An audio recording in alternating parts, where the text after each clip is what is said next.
Asal-usul Kota Dumai. Kisah dari Provinsi Riau.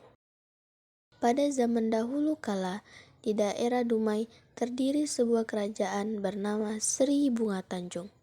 Kerajaan ini diperintah oleh seorang ratu yang bernama Cik Sima. Ratu Cik Sima memiliki 7 orang putri yang cantik rupawan, yang dikenal dengan sebutan Putri Tujuh.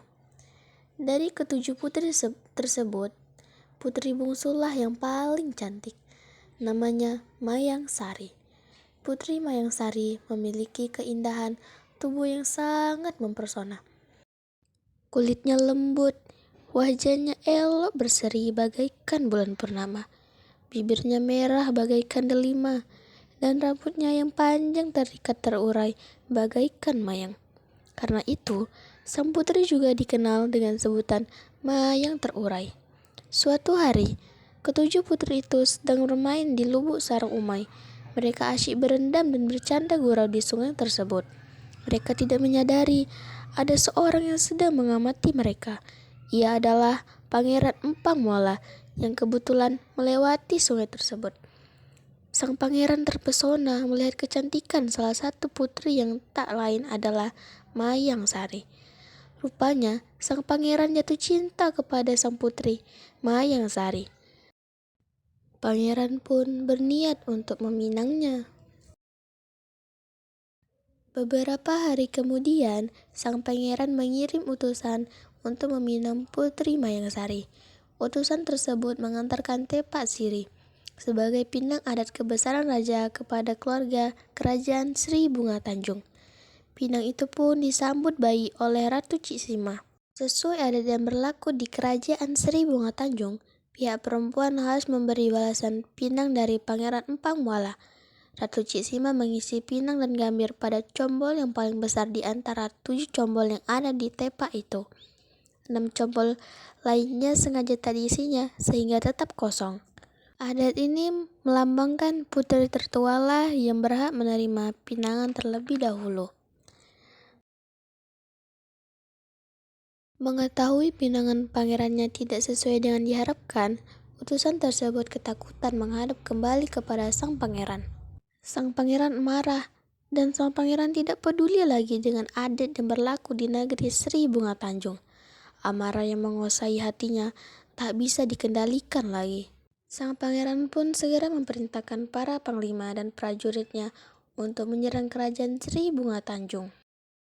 Maka pertempuran kedua kerajaan ini di Selat Malaka itu tak dapat lagi dikendalikan. Di tengah kekacauannya tersebut, Ratu Cik Sima segera melarikan ketujuh putrinya ke dalam hutan dan menyembunyikan mereka di dalam sebuah lubang yang beratap tanah dan terlindungan oleh pepohonan.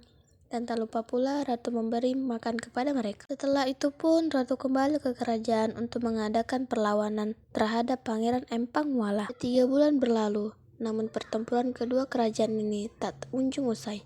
Memasuki bulan keempat, pasukan Ratu Cik Sima semakin mendesak dan tak berdaya.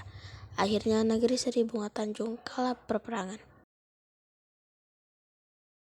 Melihat negerinya hancur dan tak berdaya, Ratu Cik Sima segera bertapa di Bukit Hulu, Sungai Umay. Di suatu senja, pasukan Pangeran Empang Muala sedang beristirahat di Lihir Umay dan berlindung di bawah pohon bakau. Namun, secara tiba-tiba mereka tertimpa beribu-ribu buah bakau yang jatuh dan memasuki ke badan para pasukan Pangeran Empang Muala.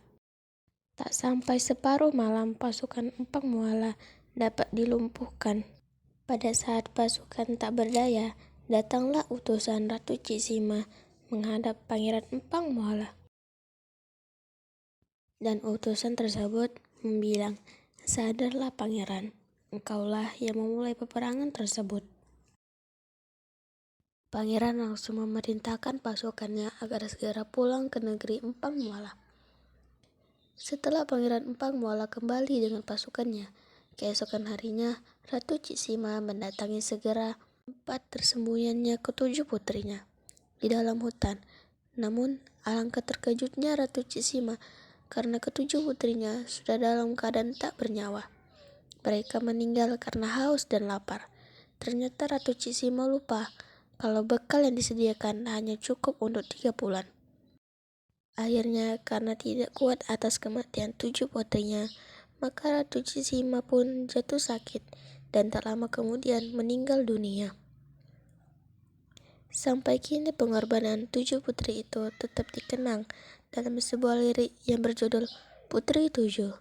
Lirik tersebut sampai sekarang dijadikan nyanyian mengiring, tari pulau, dan asyik mayang bagi para tabib saat mengobati orang sakit.